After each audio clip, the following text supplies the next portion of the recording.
नमस्कार स्टूडेंट्स हमारा टॉपिक चल रहा था स्विट्ज़रलैंड की संघीय कार्यपालिका, स्विस फेडरल गवर्नमेंट।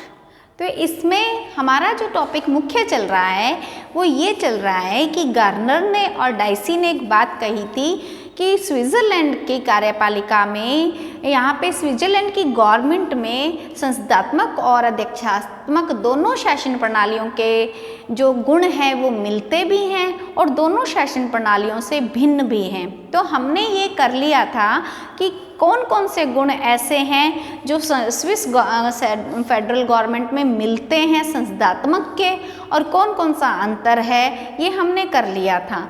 तो यहाँ पे हम देखिए इसी प्रश्न में ही हमारा टॉपिक एक चल रहा है कि जो स्विस फेडरल गवर्नमेंट है उसकी मुख्य विशेषताएं कौन कौन सी है।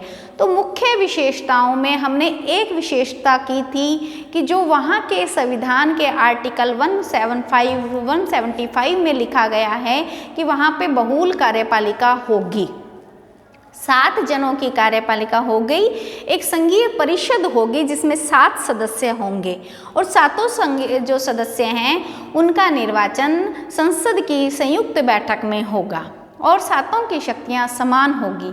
दूसरी इसकी विशेषता है कि यहाँ पे संसदात्मक और अध्यक्षात्मक शासन प्रणालियों का मिश्रण है। हम उसी टॉपिक को कर रहे थे, उसमें हमने ये देख लिया था कि संसदात्मक शासन व्यवस्था है वहाँ पे, क्योंकि वहाँ पे भी अध्यक्ष जो है नाम मात्र का ही है। और हमने ये देखा था कि वहाँ पे कार्यपालिका और व्यवस्थापिका के मध्य संबंध पाया जाता है। लेकिन आज हमारा टॉपिक अभी ये चलेगा कि स्विस संघीय जो सरकार है उसमें अध्यक्षात्मक के क्या क्या गुण पाए जाते हैं।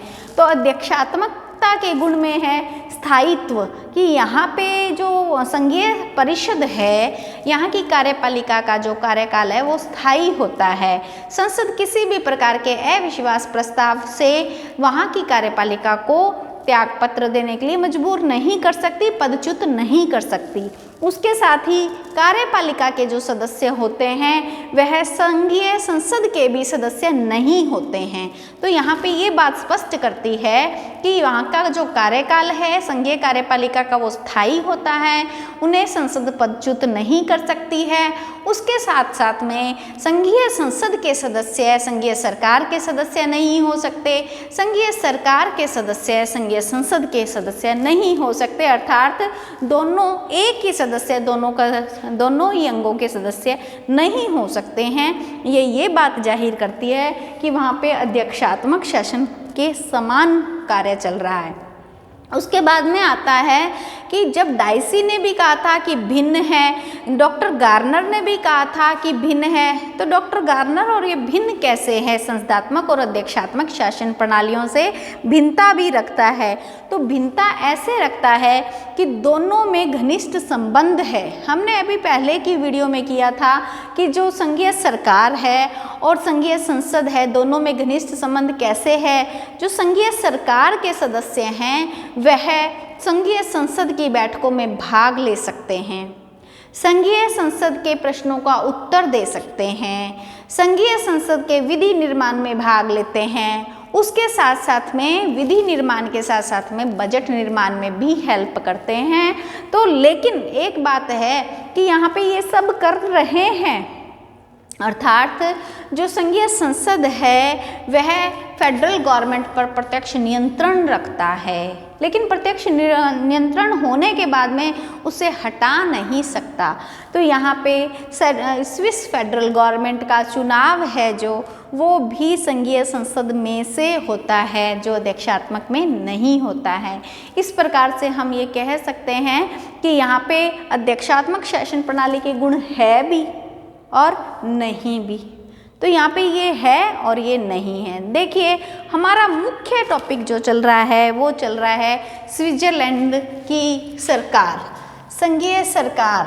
वहाँ पे जो स्विस फेडरल गवर्नमेंट की विशेषताएं चल रहा है, की विशेषताएं उसमें से जो पहली विशेषता थी वो हमने कर ली कि वहाँ पे एक अनोखी विशेषता है, वहाँ पे 7 जनों की कार्यपालिका है। और उसके बाद में जो दूसरी विशेषता है कि वहाँ पे अध्यक्षात्मक और संसदात्मक का मिश्रण है भी, और अध्यक्षात्मक और संसदात्मक से भिन्न भी है। उसके बाद में तीसरी जो विशेषता है वो है कि यहाँ की सरकार स्थायित्व है, हमने करी है कि 4 वर्ष से पहले संसद उसे पदच्युत नहीं कर सकती है।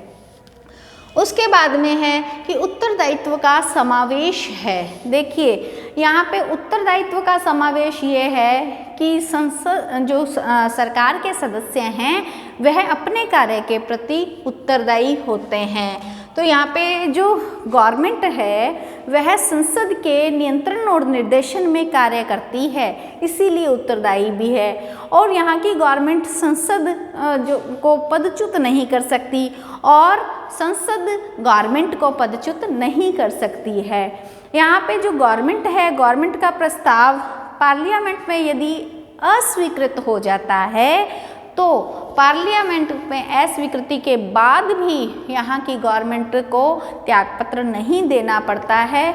यहाँ की जो गवर्नमेंट है वह त्यागपत्र नहीं देती है, या अर्थात यहाँ पे स्थायित्व है। तो स्विट्जरलैंड में एक और विशेषता है कि स्विट्जरलैंड की कार्यपालिका निर्दलीय होती है, निर्दलीय कार्यपालिका होती है। इसका अर्थ यह होता है कि जो गवर्नमेंट है वो किसी एक दल की नहीं होती है, उसके सातों के सातों सदस्य एक दल के नहीं होते हैं, बल्कि उसके जो सातों सदस्य हैं वह भिन्न भिन्न दलों के होते हैं, किसी एक दल के नहीं होते हैं। और इसके होते कौन हैं? जिन दलों को संघीय संसद में प्रतिनिधित्व प्रदान होता है वह इसके सरकार के सदस्य बनते हैं। जिन राजनीतिक दलों को संघीय संसद फेडरल पार्लियामेंट में हिस्सा होता है उन सभी राजनीतिक दल के सदस्य सरकार में होते हैं। लेकिन एक बात और है, उन सभी राजनीतिक दल के सदस्य होने के बाद भी वह उनके नियंत्रण में कार्य नहीं करते, बल्कि अपने स्वविवेक से कार्य करते हैं। वह किसी के अंडर में रह के कार्य नहीं करते, बल्कि स्वतंत्रतापूर्ण कार्य करते हैं।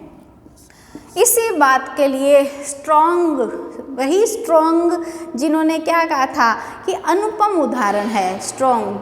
अब संघीय सरकार का रूप दल बंदी के आधारित नहीं है। देखिए स्ट्रॉन्ग ये बात कहते हैं कि जो संघीय सरकार है उसका रूप दलबंदी पर आधारित नहीं है, बल्कि दल की सीमा से परे है।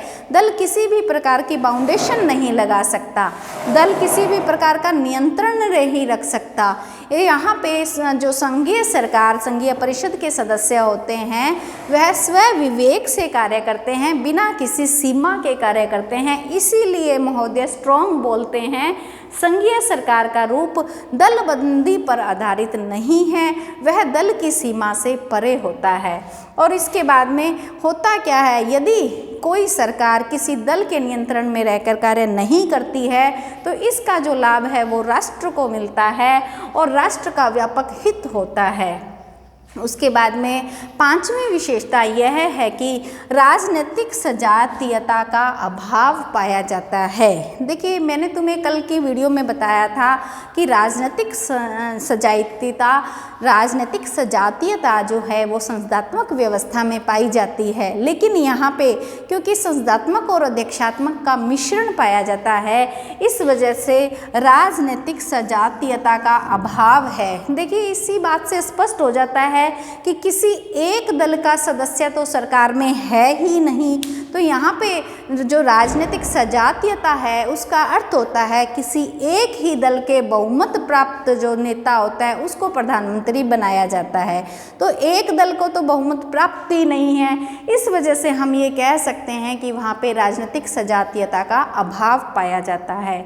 नंबर 6 विशेषता यह है कि विशेषज्ञों की कार्यपालिका होती है। जैसे संसदात्मक व्यवस्था में आमतौर पे ये देखा जाता है कि जो मंत्री बनते हैं या प्रधानमंत्री बनते हैं, हमेशा की बात नहीं है, मुख्यतः ऐसा होता है कि वो बहुत ज़्यादा पढ़े लिखे विद्वान विशेषज्ञ नहीं होते हैं, उन्हें अपने कार्यों में विशेषज्ञता प्राप्त नहीं होती है। लेकिन यहाँ पे जिस विभाग में किसी भी व्यक्ति ने बहुत लंबे समय तक कार्य किया है, वो एक्सपीरियंस्ड हो गया है, उन विशेषज्ञों को कार्यपालिका के अंतर्गत रखा जाता है। और उसके बाद में जो 7वीं और लास्ट विशेषता स्विस के गवर्नमेंट की है वो ये है कि सामूहिक उत्तरदायित्व का अभाव है। सामूहिक उत्तरदायित्व का जो प्रश्न उठता है वो संसदात्मक व्यवस्था में होता है। संसदात्मक व्यवस्था में सामूहिक उत्तरदायित्व होता है और सामूहिक उत्तरदायी संसद के प्रति होता है। लेकिन क्योंकि हमने पहले ही पढ़ लिया है कि ना तो फेडरल पार्लियामेंट गवर्नमेंट के सदस्यों को भंग कर सकती है और ना ही गवर्नमेंट के सदस्य किसी भी प्रकार से पार्लियामेंट को ख़त्म कर सकते हैं। यहाँ पे जो परिषद के सदस्य होते हैं, संघीय परिषद के जो 7 लोग होते हैं, वह केवल अपने ही कार्य के प्रति उत्तरदायी होते हैं। उन्हें जो संघीय संसद होती है उन्हें किसी भी प्रकार का जवाब नहीं देना पड़ता, उत्तर नहीं देना पड़ता। इस प्रकार से सामूहिक उत्तरदायित्व का अभाव स्विस की गवर्नमेंट में पाया जाता है। तो आज का हमारा टॉपिक कंप्लीट हुआ है कि स्विस गवर्नमेंट की क्या क्या विशेषताएं हैं। इसके साथ साथ में ही स्विस गवर्नमेंट में ऐसा कौन सा अनोखा मेल है, अर्थात 7 जनों की कार्यपालिका पूरे विश्व में एकमात्र स्विट्जरलैंड के संविधान में पाई जाती है। हमने ये भी किया कि कौन कौन से ऐसे पॉइंट्स हैं जो ये सिद्ध करते हैं कि यहाँ पे संसदात्मक शासन व्यवस्था है और कौन कौन से ऐसे पॉइंट हैं जो ये सिद्ध करते हैं कि यहाँ पे अध्यक्षात्मक शासन व्यवस्था है। तो आज का हमारा ये टॉपिक कंप्लीट होता है।